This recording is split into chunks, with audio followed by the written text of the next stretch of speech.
Is this thing on? Hi. Hello? Is this thing on? Hi, is this thing on? Is this thing on? Is this thing on? Hi, is this thing on? Are we open?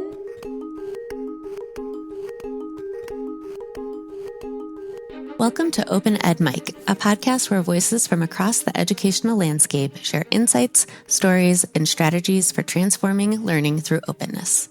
Whether you're new to open education or a seasoned practitioner, Open Ed Mic invites you into the conversation. So let's hear who's joining us today. Kevin? Hi, this is Kevin Corcoran. I'm from the University of Central Florida. Mike? Hi, it's Mike Mills. I'm from Montgomery College, right outside the nation's capital. Zach? I'm Zach Claybaugh. I'm in River Forest, Illinois at Dominican University.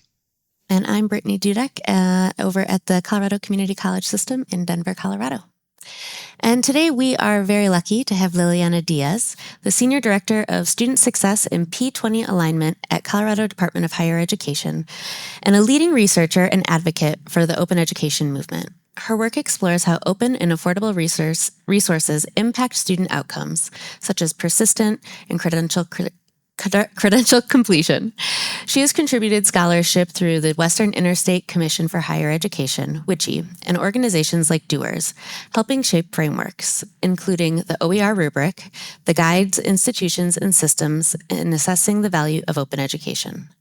Liliana brings a unique lens that bridges policy, practice, and research with a focus on shifting the narrative from cost savings alone to the broader educational benefits of openness.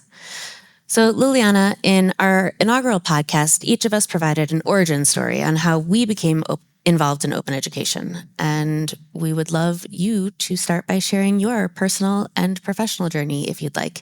How did you become engaged in open education? And what has kept you passionate about this work?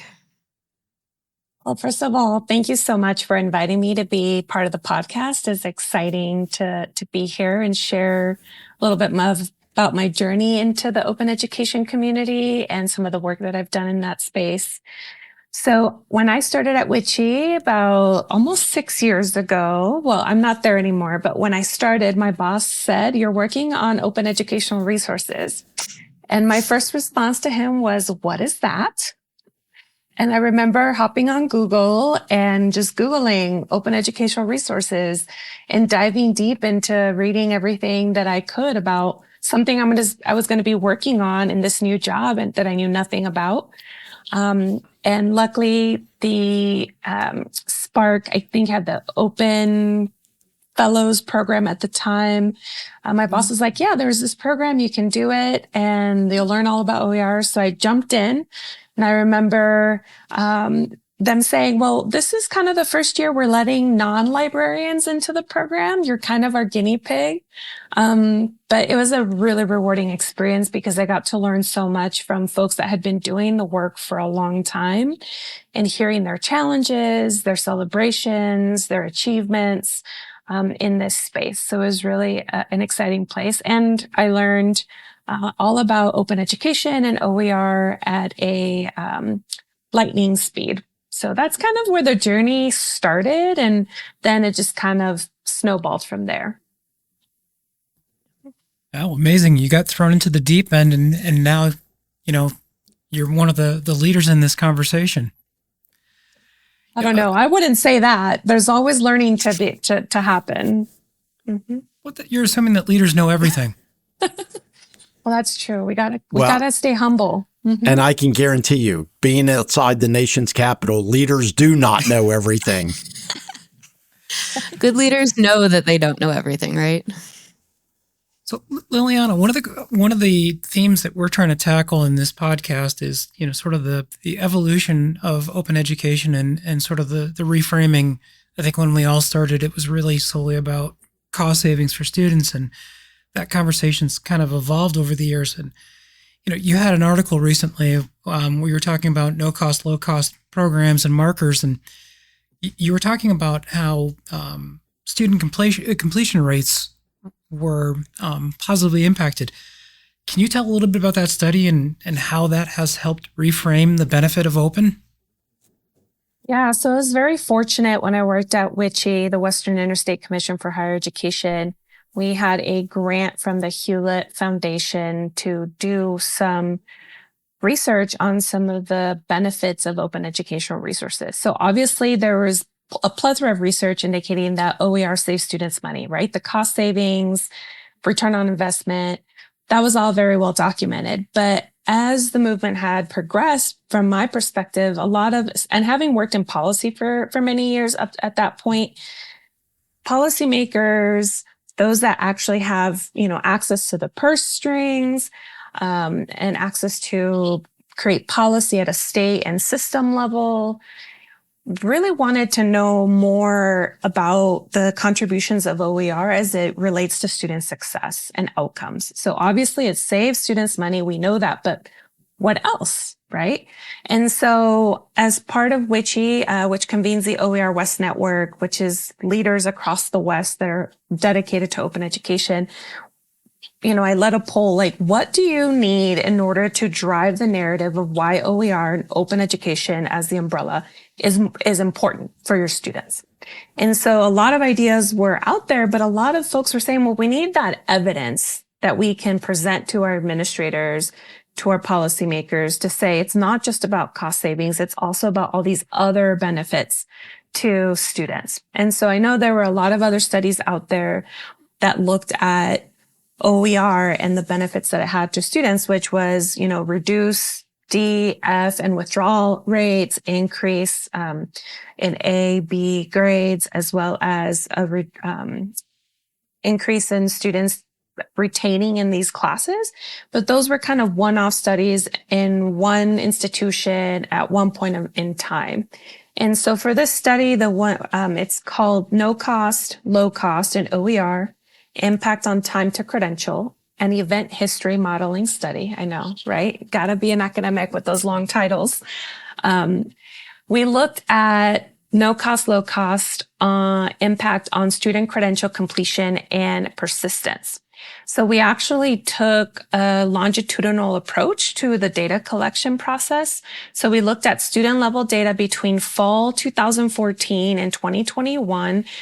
And we put out a call for any institution in the country that wanted to participate in this study.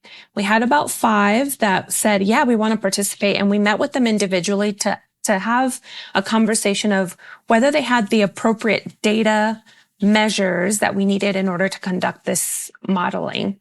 And unfortunately, only 1 out of the 5 actually could participate because, we can talk about some of the challenges here in a little bit, but we had 1 participate. It was a community college in the West, and we had thousands of students in that data set, which was very exciting. So a very large data set. And we found in that study that students who participated in no cost, low cost programs graduated in higher rates than those that did not participate. And there was some effects for adult students. So adult students were actually completing in higher rates than those that did not participate in a no cost, low cost course, which is exciting.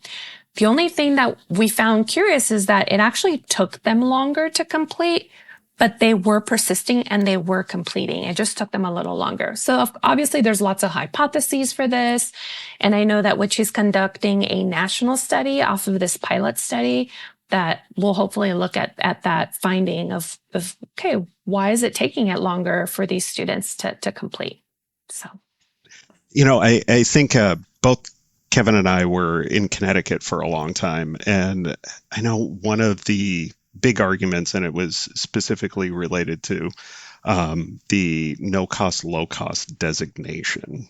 And what is low cost? Does everything have to be no cost, low cost for it to be included in there? And also just the notion, or not the notion, but the function was for essentially the instructors to designate whether or not their course was no cost, low cost within the system itself. And that created a lot of confusion and, basically a lack of consistency in the application of that. Could you talk a little bit about if you ran into those same things with your study? Yeah, Zach, I'm really excited that you brought that point up because that was the primary challenge in this study. So we were wanting to specifically look at the unit of analysis being open educational resources.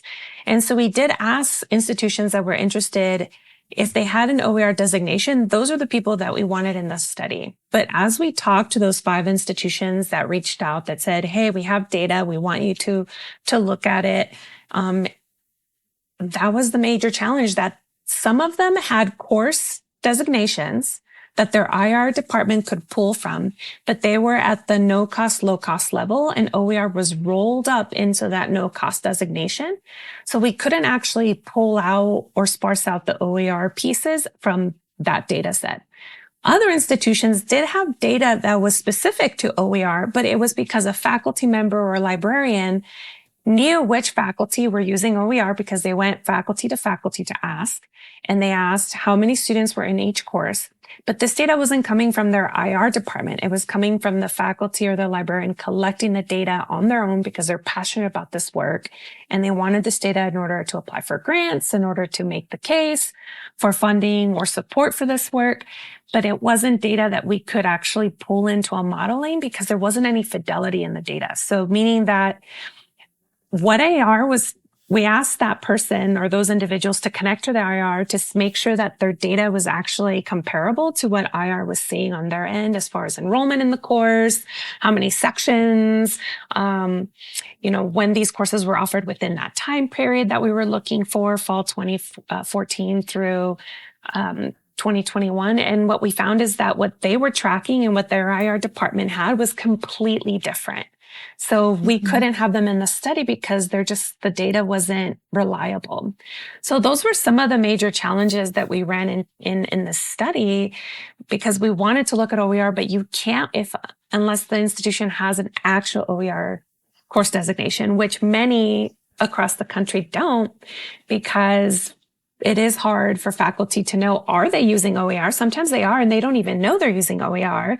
Or it's a combination of they're using a low-cost material and they're using no-cost materials from the library or from YouTube or online and OER. And so it's very difficult to ask a faculty member to say, oh, my class is an OER class, when in reality it's an amalgamation of multiple types of materials. So yeah, I remember even I don't know if this is still the case, but and Kevin, correct me if I'm wrong, but the State University of New York system was utilizing an OER designation, but they included anything that was free under the OER designation. So even that, being signified as OER doesn't necessarily reflect that everyone was actually utilizing OER. They were just using free content. Yeah, we use a zero textbook cost, or ZTC, as our designation for the Colorado Community College system. And that's because that is the designation in our the bills that fund our state grants. And so that's the designation that aligns with the funding for grants as well as the course marking designations. And it's pretty specific on purpose. It's zero textbook cost, not OER.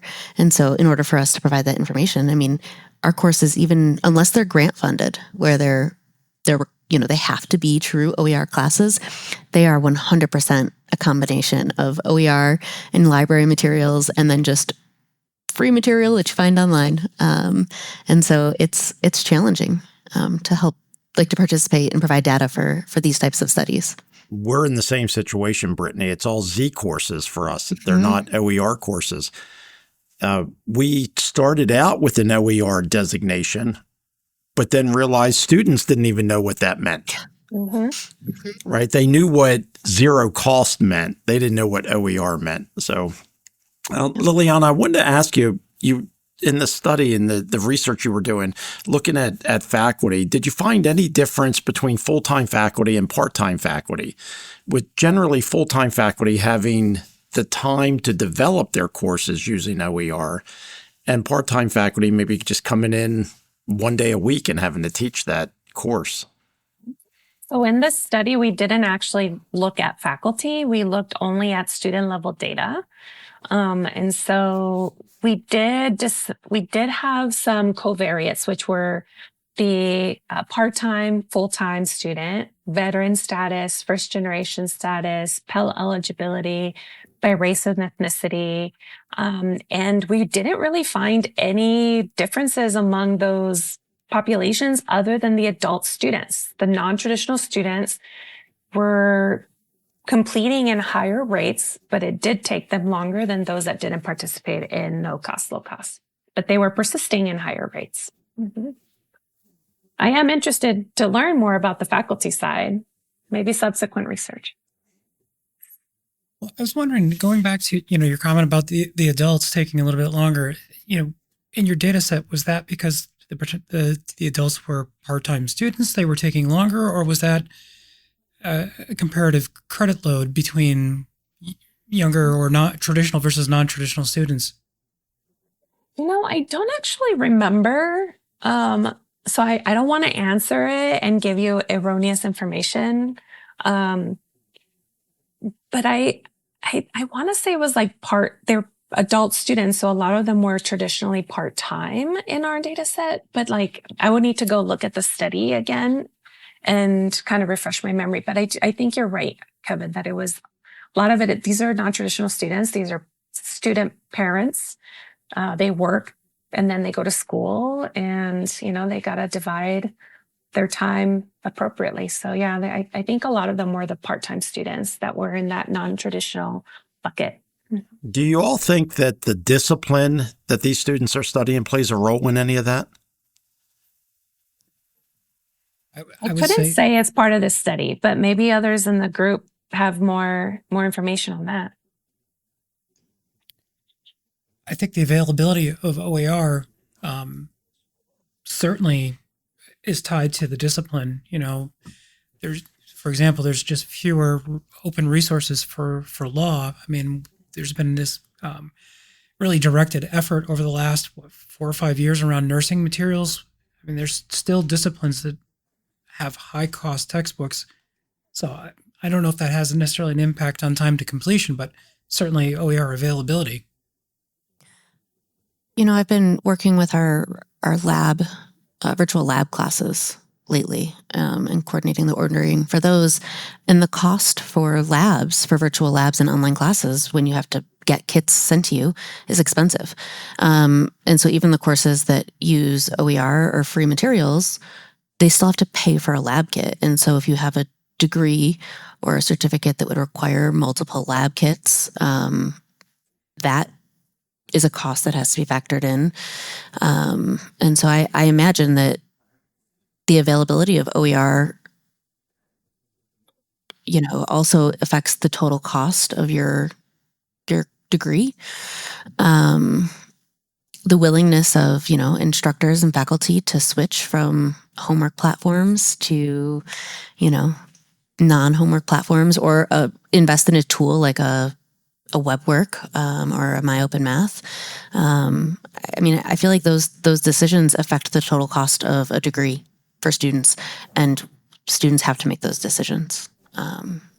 What can they afford, and how many classes can they afford to take at one time? Yeah, and I wonder with the latest congressional bill, which has some new stipulations as far as the amount that there's a cap on borrowing for student loans that are going to be going into effect, I think, in 2 or 3 years.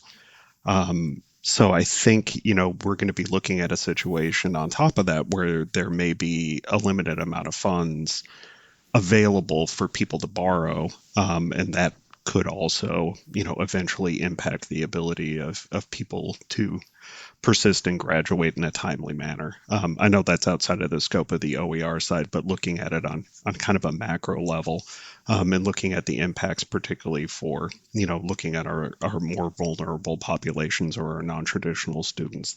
These are, a variety of things that can have an impact on, their ability to, really complete their certification, degree program, whatever it might be, in a timely fashion. I would argue that the cost of the degree or the certificate is directly relevant to, this conversation, and the amount of money that someone can borrow, is absolutely relevant. I mentioned, last time that paying for my own degrees is part of why I got involved in OER. And so if there's less money available for me to borrow, that affects my ability to finish my degrees. So if instructors and faculty aren't able to or willing to or capable of using OER and there's less money available, like that's directly relevant to me. Well, Liliana, we've given you at least 2 additional studies to embark on. You've got time, right? Oh, I don't know about that. Although I do love doing research. So, and I need to get back to it. No, but I think Zach and Brittany, I think that's the beauty of open education, right? And OER is falling under that umbrella because it is responsive to these pressures that are happening in our society, right? So we started with cost savings, helping students save money. That continues to be an issue, and it will continue to grow as we have these evolutions in higher education. It is expensive for some of these programs, and OER can be responsive to that to ensure that students have access to openly licensed free materials for their courses. Or if they do have to buy the lab materials, at least they buy the lab materials, but they don't have to buy the $200 textbook. Yes. So that's a beautiful thing. And then also when you're looking at the type of students that are coming into our programs and the innovation happening in education, everyone's talking about AI, right? Like artificial intelligence. And what does that mean? I think there's this shift in how we teach that needs to happen because of the technology that is at our institutions, and open educational resources and open education and open pedagogy and what comes with it with renewable assignments and how students teach. Open is responsive to that. We can actually adapt things a lot quicker and be responsive to the new learning styles and teaching modalities that we need to enact in order to support students' active learning. So I'm excited for the future. I know some folks are freaking out about all these things, but I was like, no, with change comes all this opportunity for innovation. I love how you're using responsive in this. And, it leads to sort of 2 questions. I'll ask the first one is sort of tying back to the survey that you've done. And if you having addressed the data issues that we have is that, institutions have challenges in actually getting that clean data for you. But if we had a perfect world and you had a chance to do the survey over, would there be a different question set that you would ask? And I guess one of the questions would be, would you want to track responsiveness? And that, off the top of my head, that would be maybe making a difference between what is adopted straight up versus what is adapted to respond to the student's needs, and whether or not there is student success changes based on straight up adoption versus adaptation. I think that would be a fascinating study, Kevin, if we could look at more than just numbers and actually do maybe a more qualitative study to gather students' perceptions of open educational resources and all the other things and open pedagogy and renewable assignments and all these other things in the classroom, and how that gives a student maybe a sense of belonging. So I'm going more into the philosophical aspects of why open education is important to our infrastructure as far as higher education and how we learn and how we teach. Because I think the cost savings, I don't know what the saying is, like you beat the dead horse, like you can say it correctly.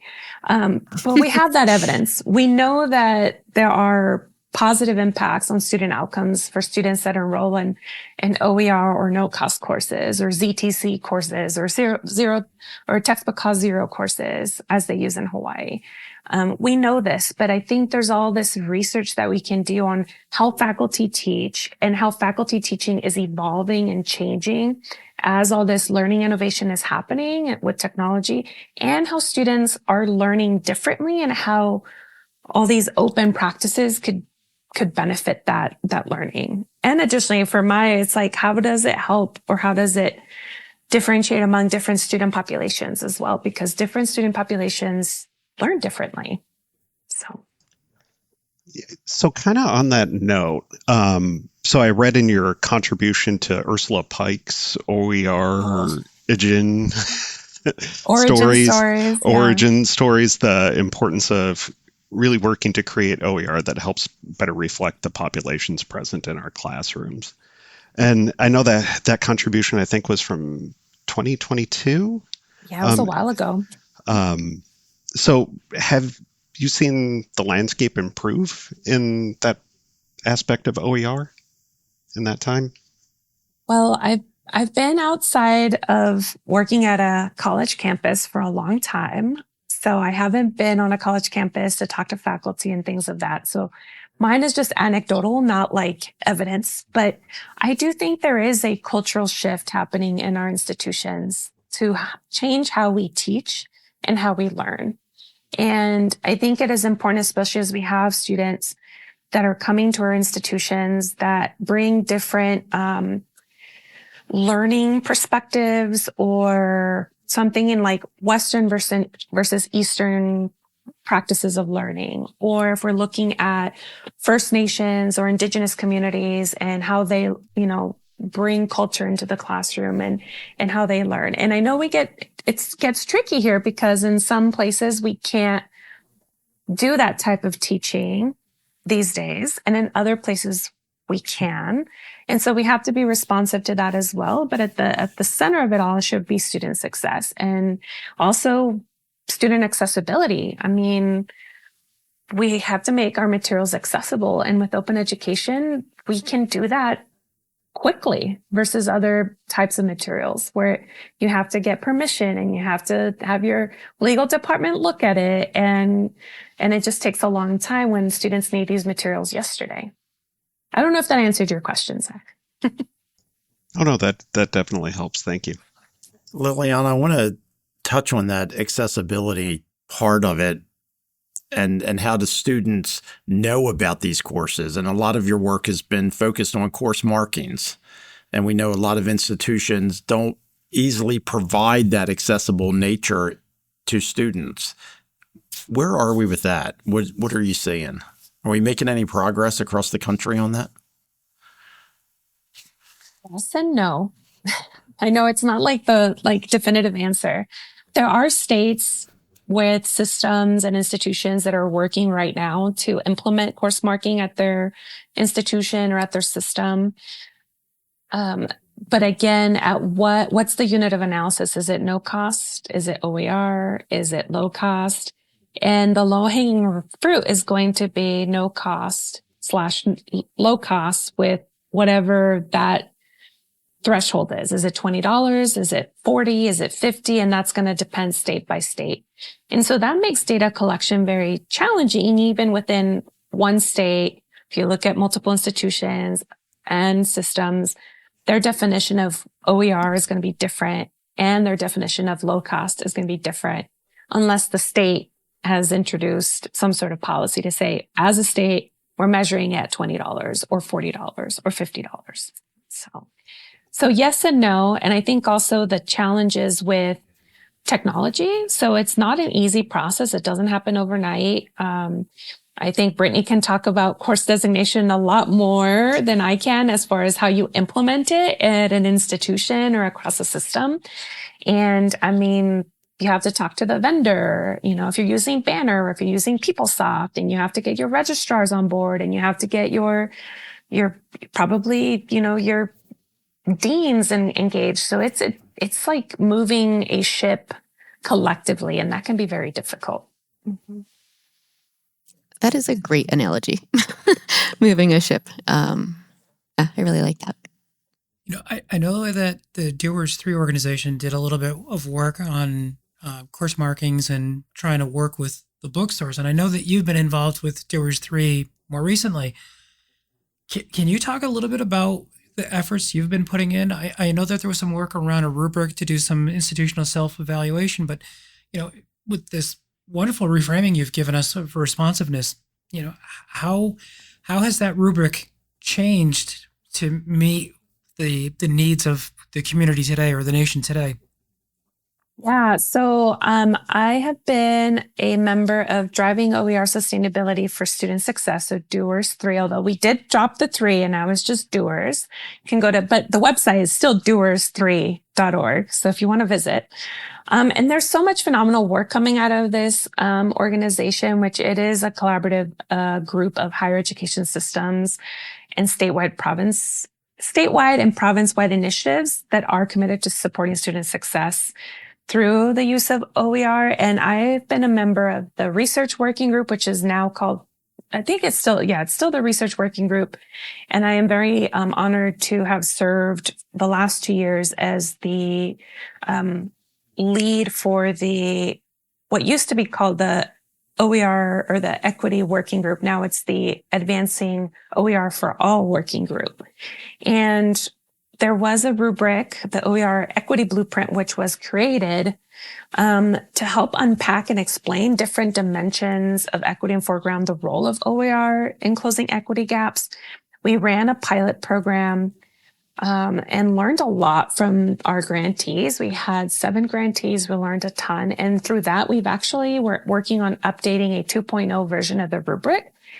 But we wanted to be responsive to the needs of states and systems that maybe want to look at different components at their institution and how OER, open education. I'm going to use open education from here on out as more a broad category because we are broadening out, I think, at this point, and we have for the last couple of years, which is exciting.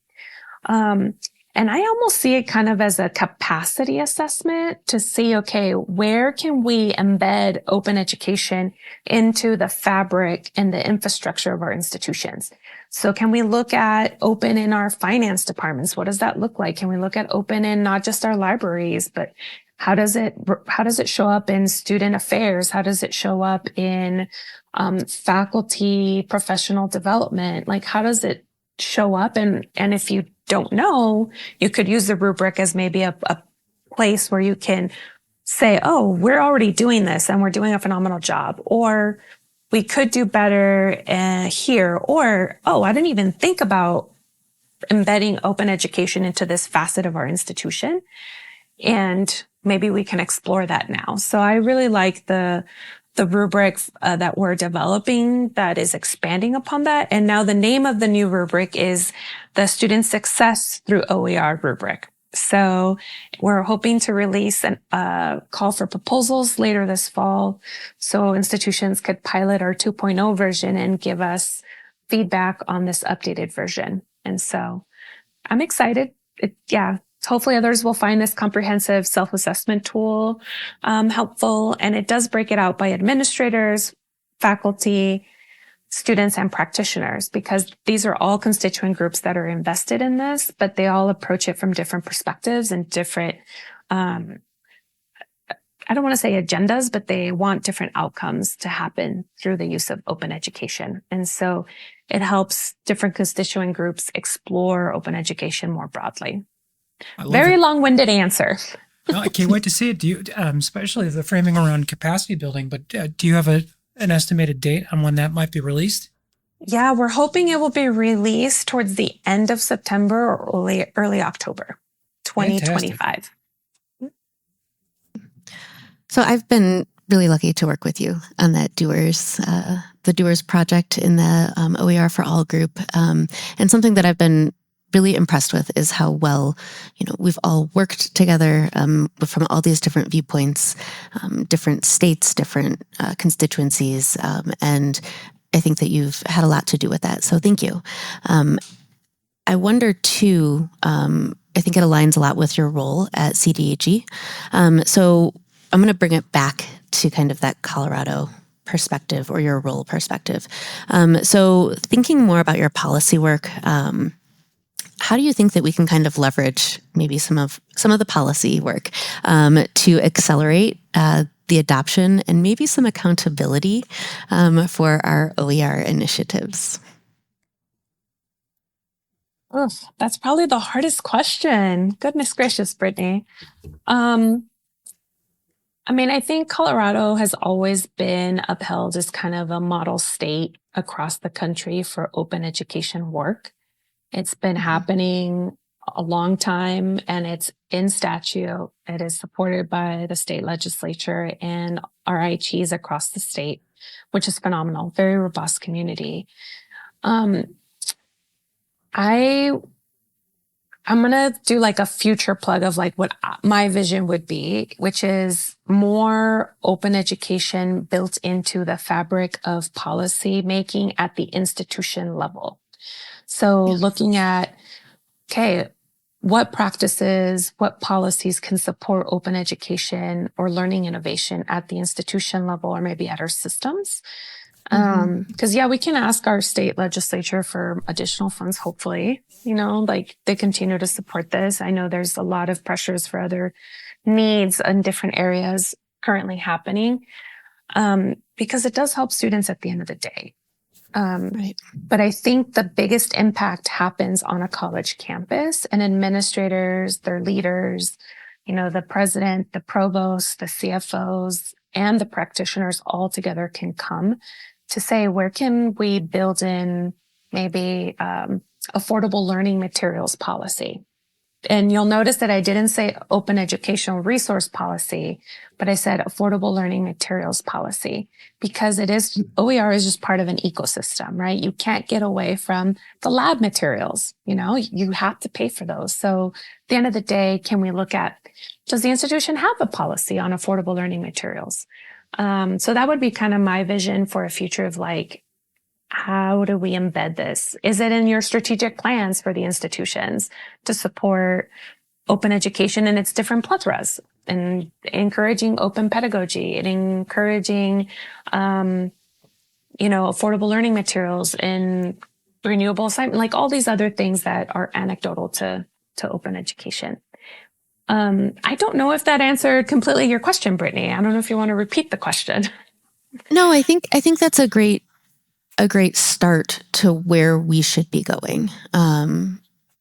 Policy, I think, can be hard, right? And maybe we need to start with best practices, for our different constituencies. Maybe that's more palatable as an entry point. For some, for example, we're using the best practice of when you're evaluating your course materials, you evaluate different publishers, different types of materials, and one of those that you're also evaluating is the OER materials. So the different publishers, the different types, and OER. You can choose whatever you'd like, right? They're making the best decision, but by incorporating it into the whole ecosystem, as you said, Exactly. it's introducing and then allowing people to make choices, and starting with that as the best practice, rather than saying the policy is you must, makes it, I think, more approachable and something that is, better accepted by those that we work with across the different areas at the institutions. Well, it allows for flexibility, right? To say, okay, there's this new technology. How are we going to use this technology? And is there a way for open to be part of that technology, or how we interact with that technology? But I think open education lets us do the work faster, which is required of us these days because of the technology that we have. And when we look at policies at our institutions or at our systems or even at the state, we have to be able to pivot really quick, and open education lets us do that. Don't underestimate the power of policy at that state level, though, right? Oh, absolutely. Because coming from a state where we don't have a community college system, we have 16 different community colleges.